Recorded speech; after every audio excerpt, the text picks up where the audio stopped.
Let's get the party started in here.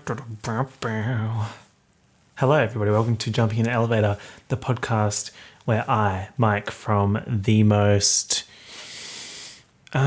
juicy, no, I've said that already, most insulated YouTube channel, Mike's Mike. Google the things that you can't be bothered researching yourself, but you still want to know about them, right? You're curious, but you just CBA. You Commonwealth Bank of Australia, you can't be asked.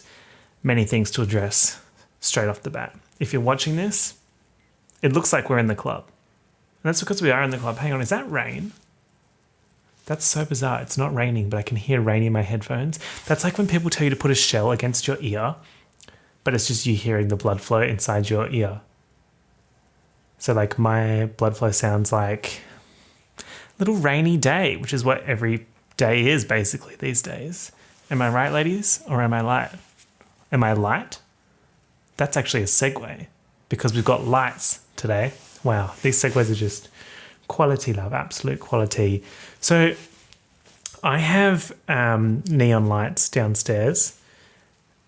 Listen to me talking like I'm a bloody interior designer. I bought some lights because I have neon lights in Melbourne and I love them. They're great. So I bought some for Perth and then I was like, you know what? I'm just going to move them upstairs just for vibes while I'm editing. And the vibes are immaculate, let me tell you that. And I've got the strip of LEDs down on the other side of the room. And so there's no green screen today because we want to embrace the purple vibes. And then I've got the ring light. I have a ring light, but I never use it because it makes me look insane. But I think insane is kind of the mood right now. So we've got the nice little cabinet from What's in the Box or High Five, whatever. Then there's a nice little artwork that my sister did a few years ago on the side here. Just really great, fantastic vibes, right? The best of vibes. It was the best of vibes. It was the worst of vibes.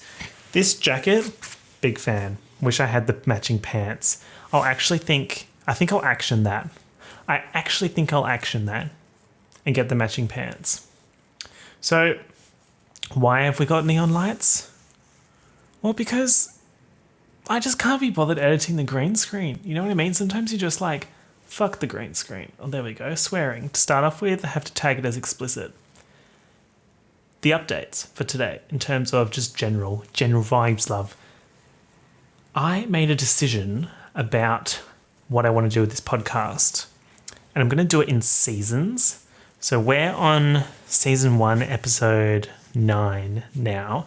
There'll be 10 episodes in the season. So last episode for this season is next week. And then I will take, I wrote down a 3 to 4 week break, but I'm not sure on that. I'll get back to you next week. And then I'll come back with season 2. And I'm hopefully timing it so that season 2 will be back in Melbourne. So then I can use that time to get back over there and reset up everything. But then I was thinking maybe season 2 should have a theme. That could be fun. Like in the 10 episodes, maybe I could do one conspiracy theory per episode or a deep dive on one thing related to an overall arching theme. But I'm not set on that either. Open to suggestions if you have any. So what am I listening to this week? I'm listening to the new Miley song, which, oh my God, what did I do? I posted on Instagram and I was like, Midnight Sun or something, which is the name of that Stephanie Meyer book. And I thought it was the name of the Miley Cyrus song. Wow. And everyone clowned me for it. And as they should. Then we had that new Dua Lipa remix. And I liked it as well. And that's controversial apparently. Everyone hates it. And I'm 0 for 2 on controversial Dua Lipa remixes. There was that remix of Brockhampton, Sugar, I think it was. And I really liked it. And everyone hated it. So maybe I'm just ahead of the trend, you know. And also been listening to a lot of girl groups. So Pussycat Dolls, Spice Girls, Girls' Generation, and Las Ketchup, I think was like a girls group, right? Or is that the name of the song? No, that's the name of the group. And then there's the Ketchup song. I said a hair, ha, na na na na na na na. What a banger, right? We're actually going to talk about the Pussycat Dolls in this episode, which is just wild. There's so much wild stuff there. And what am I watching? I finished my Umbrella Academia. I don't know if I mentioned that last time. I think last time I said I was making my way through it. I finished it now and I'm confused. They really said cliffhanger. As they should really. Sci-fi shows need a good cliffhanger and they got me hooked. I am hanging on the cliff, that's for sure. And then I've been watching Hollywood Fix, that YouTube channel where that guy just hassles people around LA. LA cannot be a real place, right? Ugh, imagine being a non-entertainment industry person, a non-YouTube person, non-music person, non-TV movie person, and you live in LA. Would that just not be the worst? Because there's all these people like trying to get the spotlight and you're just like, I'm just trying to get groceries. You know what I mean? But I enjoy how he can just like work out where these people are. Like, what is his intel? He's like A in Pretty Little Liars. But like the season where everyone thought Ezra was A, that's the kind of vibes that I get because he's like a little bit older. And general updates for me. The last 24 hours, tough because the Jenna Julian podcast is no more. And that was one of my favorite podcasts. One of the podcasts that made me want to start a podcast. But of course, all that content is still up there. So if you haven't listened to the Jenna Julian podcast or watched it, highly suggest going back and watching those episodes and listening to them. We have a new Troye Sivan EP this Friday called In a Dream. I'm very excited about that. That's about 24 hours from now. And the vibes from the singles so far, really enjoying it. And he teased another one on Instagram a couple of hours ago. And I'm excited about that. I also just had a Coca-Cola from a glass bottle because they're objectively better than the can ones. Don't know the science behind it. Maybe I could Google that. But it's my strong belief that Coke from a glass bottle tastes better than from a can. And I've also been reading up on the Lady Marmalade beef between Pink and Christina Aguilera. The girls are fighting. Presidential alert. So let's get started on this episode. It'll probably be another short one. I just really want to talk about the Pussycat Dolls. Okay? I was going to say they're underappreciated, but they were appropriately appreciated in their heyday. But I don't think the younger people, right now, the young people, appreciate the possible comeback and throwback value of Pussycat Dolls songs, right? I feel like if you think of Britney Spears, everyone loves Britney Spears' music and it has a good throwback quality, like Toxic, Hit Me Baby One More Time, all that kind of stuff. But in my head, Pussycat Dolls also has that level of bangers that just pop off at the club, but people don't acknowledge that. Or maybe I just am not following the right people. I need more Pussycat Doll awareness. And then I've also got some other questions from the comments on the last video. So we'll go through those. But let's start with what I want to talk about for the Pussycat Dolls. So, why am I talking about the Pussycat Dolls? It's because the history behind it is insane, okay? Basically, Nicole Scherzinger was like 95% of Pussycat Dolls. I think she actually said that she was 95% of Pussycat Dolls. She is the like main singer on all the songs, and then she also did backup vocals on like all the songs. And there's a quote where she showed them the album and she said this is the first time that they'd heard it. So I found the quote. It says, "I never really talked about it, but I'll never forget I finished the album PCD and the producer and I brought the girls into the studio and we played it for them, and it was the first time they'd ever heard the music. Do you understand what I'm saying? We played the album for the Pussycat Dolls. It was the first time they'd ever heard the songs."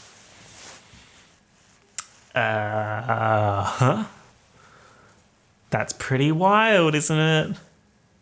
Let's go through that album, PCD.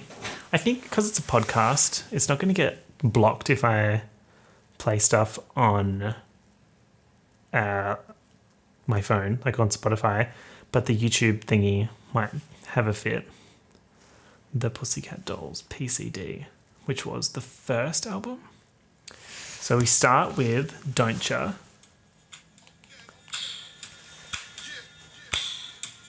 Gonna pause it there. It's got Busta Rhymes in it. It's like, ooh, baby, fellas, let's go. Don't Ya. Yeah, great one. And then we have Beep.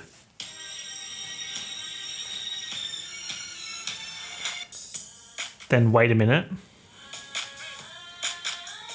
We're 3 for 3 bangers. Then we've got Stick With You. Another banger, 4 for 4. Then we have Buttons. Banger, 5 for 5.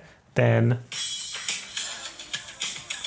I Don't Need a Man, 6 for 6. Then this one's not a banger, sorry. Hot Stuff brackets, I Want You Back. Is this one of their like weird show tune crossover ones? Because I like those, but they don't have banger club quality. Maybe that's the end of the bangers for that. No, there's also this one. No, not that one. Sorry. This one. Tainted Love / Where Did Our Love Go? It's one of those kind of show tune vibe, burlesque things of mixing all the songs together, making like a mashup. It was Glee before Glee, right? I love that kind of music. It's so fun. Anyway, so Nicole basically sung this whole album. And if you look at the album art, I'll put it on the video version. She looks like she's levitating above them or in a different dimension. Also, they do not look real in this. They're so skinny. Where are her arms? So you think I'm skinny? So PCD was 2005. But before that, they had the single, which was called, now I'm blanking, but I've been listening to it for the last like 24 hours. Went As Far As We Felt Like Going. Let me just find that for you. I don't think it's on an album. It was just a single. We went as far as we felt. Oh yeah, this one.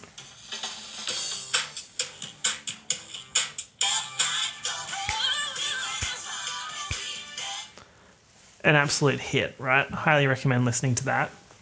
Hit in my eyes. It wasn't actually a hit because if it was a hit, it would have charted. Sorry, I'm just looking at how much time's left on the camera.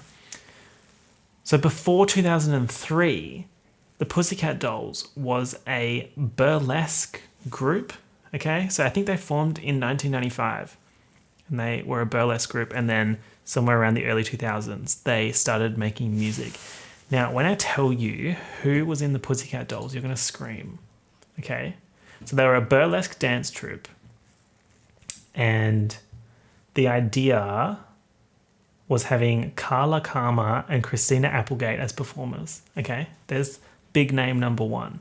And they began performing in 1995, and they sung 1950s, 1960s popular music, dressed in lingerie or old-fashioned pin-up costumes.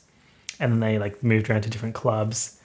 And then, right, they started getting popularity in 1999 when they were in Playboy. And then some of the people from Pussycat Dolls were in Charlie's Angels, and they were dancing to the Pink Panther theme, which I think we need to take stock of that.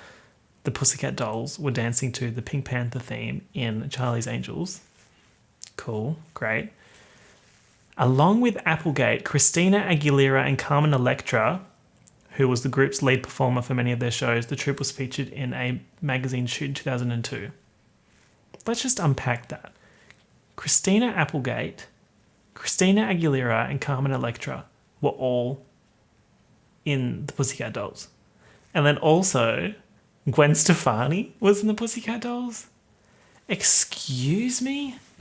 Like, why is this not talked about? I found a video from the Roxy Theatre in 2002 of the members of the Pussycat Dolls. So I'm just going to talk through who comes in as the video plays. I'm not going to play the video because I'll probably get copyright blocked. Gwen Stefani. Gwen Stefani, she's been around for a while, hey. Charlize Theron? What? Charlize Theron was in Pussycat Dolls? Christina Aguilera. Brittany Murphy. She was in Clueless, hey. Carmen Electra. I thought Carmen Electra's last name was fake. Dita Von Teese, is that how you say it? This is insanity.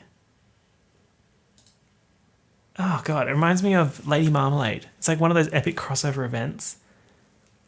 And you're just like, Wish I was there to experience it, right? Imagine being in the club and then Lady Marmalade comes on and it's the year that it dropped.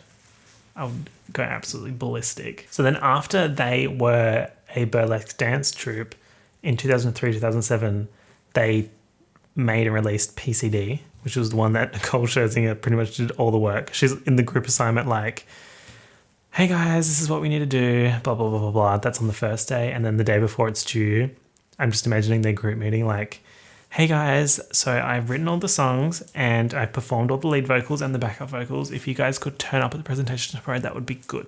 Thanks. And they did turn up. They're good dancers. But in that time period, between 1995 and 2007, a lot of changes happened in the members. So like Gwen and everything left. Nicole joined. More people joined.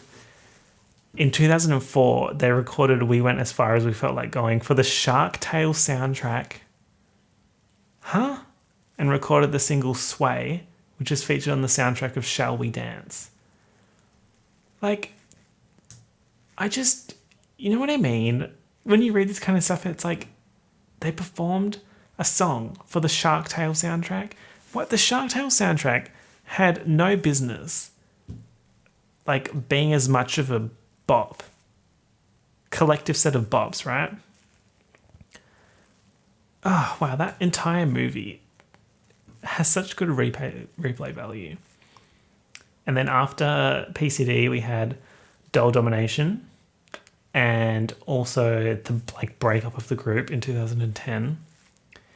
Then they had a little mini reunion in 2017 and they released a song. I think it was this year or end of last year. I honestly don't know how time works anymore.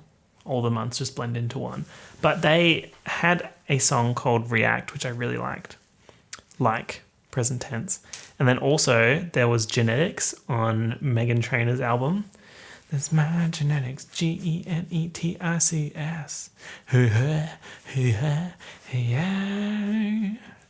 We did a dance routine to that. When I did dance class, when I was allowed to go to dance class.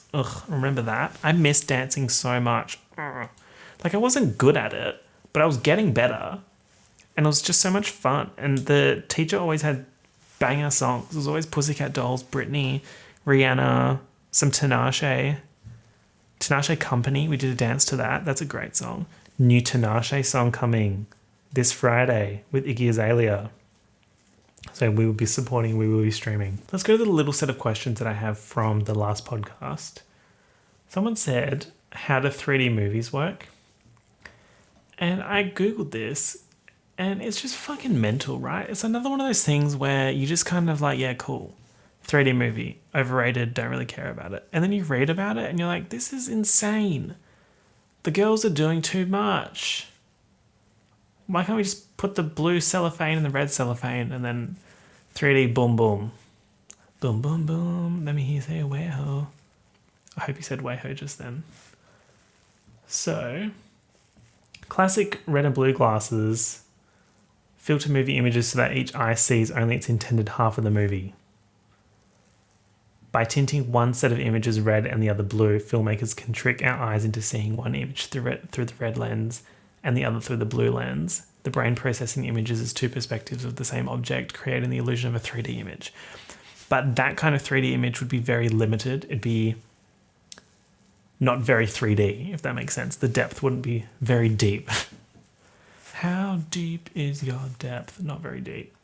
And then in 2003, we started using black plastic glasses manufactured by Real D Cinema. Do you remember those? On the side of the glasses, they'd be like Real D Cinema. I remember it had like some circle around it or something.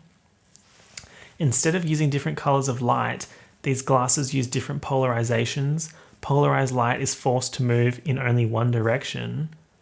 Like, girl, what? These lenses act like horizontal blinds on a window. If you half close the blinds and look down, you won't see any light. But if you bend down and look up through the slats, you'll be able to see light shining through. Okay, Miss Science Line, making sense and shit like that. When you watch a Real D film, the left and right eye versions of each frame alternate at a rate of 144 images per second. What the fuck? A A filter in front of the projector switches the polarization of each alternating image to match the filter for either the right or left lens. Oh, bitch. The result is the same as with the red and blue glasses, but with more clarity. Okay, so that sounds like they have 144 images per second, and then they have a little filter going like and switching it to go through one and then through the other. Bro, that's crazy. I wonder if that's why if you look at it kind of on the side, it's like flashing. And your boy doesn't like flashing, that's for sure. Flashing, lights. And then we have, but all that eye activity might cause headaches for some. Haha, me. Nausea and discomfort, that sounds like a regular day for me. And then they also did something else with the new 3D glasses, but I feel like that's a good enough answer for that question. Then we have what makes a SANGWIDGE. And this shit annoys me so much. The definition, right? The definition of a SANGWIDGE is, okay, was this all a ploy to get me to say SANGWIDGE? I just realised that. Because you like to clown me for saying SANGWIDGE instead of sandwich. I just hate how a sandwich sounds. Sandwich. Like, ugh. The A is so aggressive. Sandwich. Like, ugh. SANGWIDGE. Cuts the A in half and you get a G in there. And when do you not want a G? Right? If I said, do you want a G? Are you going to say no? Are you going to turn down $1,000? Didn't think so. Sandwich, noun. 2 or more slices of bread or a split roll having a filling in between. Okay, so a split roll is a sandwich. Sandwich, sorry. Then, see, I don't like that. Does that mean a hot dog is a sandwich? Sandwich, because it's a split roll? Huh? It's also 1 slice of bread covered with food. I know I'm just going to have a meltdown right now, but let's just go with it. 1 slice of bread covered with food. Is anyone else like, that's just toast? So is toast a sandwich? Toast is a sandwich. Great. Does that mean pizza is a sandwich? 2 or more slices of bread. What's the definition of bread? Is it something that has yeast? Because Miss Pizza Dough has yeast, right? It just raises so many questions. Does that mean a taco is a sandwich? Because it has a split roll. Is it, what the fuck? Is a taco a split roll? No, because it's, but then if you have a split roll and you flatten it, is that not a taco? The girls are doing too much as per usual. Apparently burritos aren't sandwiches, but you could make a case for, how do you say this? Is it gyros? I just see gyros because it's short for gyroscope, and at uni when we studied gyroscopes, we just call them a gyro. I think I hate this question. Yeah, I hate it. That just does not answer the question for me. So grilled cheese is a sandwich. We hate to see it. We genuinely hate to see it. Speaking of hate to see it, I just want to quickly talk about why I hate candles. I really hate candles, okay? You might think, okay, you're in a room right now with lights off, neon lights on, recording a YouTube video, some candles in the background. Might A, summon some spirits, B, get you some views, right? And C, ambience. And you know what? D, heat. I'm so glad that I wasn't alive during the candle era. Thank God I'm here when electricity's here. I'd just lose my mind. I hate candles, right? The smell, the stench. Get those particles out of my nose.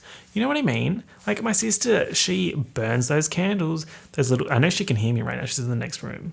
Yeah, I'm talking shit about your candles. So she has like a caramel candle, like a vanilla candle, and it's so strong. And there's some that are like fruity. And I'm like, if I wanted to smell fruit, I would simply go smell fruit. If I wanted to smell vanilla, yeah, I don't know where I'd get the vanilla from. Caramel, yeah. Caramel smell doesn't really smell like caramel. People who say caramel. Is that an American thing? Let me get into Jersey Girl and then into Valley Girl. Caramel? No, that doesn't sound right. How do they say caramel? British. Caramel. I can't do it. How do the people say caramel? Please let me know in the comments. I don't know how you would let me know, but anyway, I hate candles. I don't like that they burn. Fire hazard. I don't like that they are like a blob and then they're not a blob.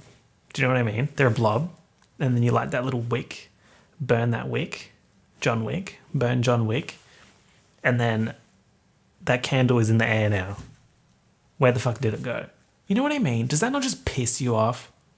There's a white candle, big chunky bitch candle, and you light it and it burns and it's gone. Sorry, I was ranting about candles and then the camera cut out, so I don't actually know how far I got.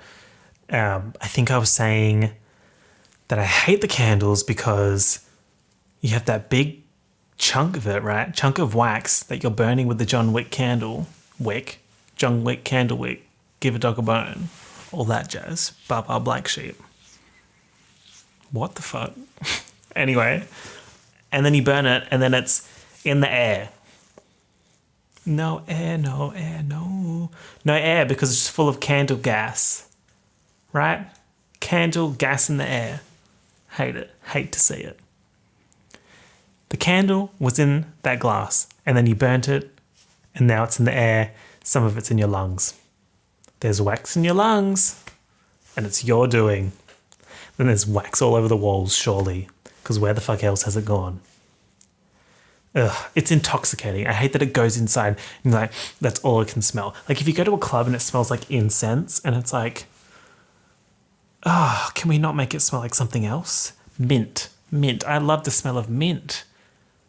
Would I accept a mint candle? On principle, no. That's like saying, would you enjoy a mint cologne?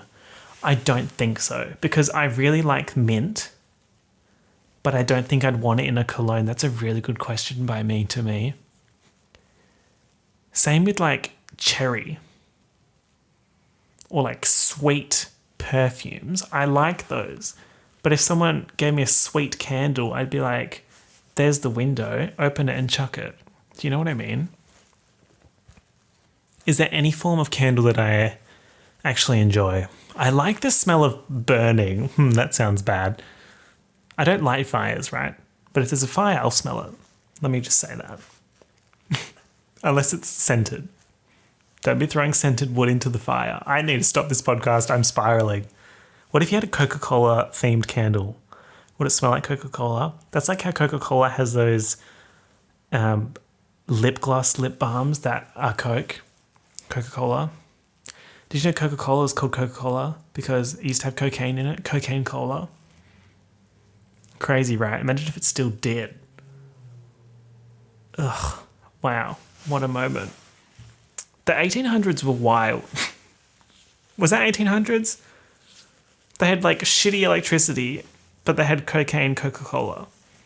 Choose your fighter. The main takeaways for this episode of the podcast are that I like Pussycat Dolls, I hate candles, and I couldn't handle living back in the dark ages because it's dark, literally, and I need electricity so I can play Portal 2 on the computer.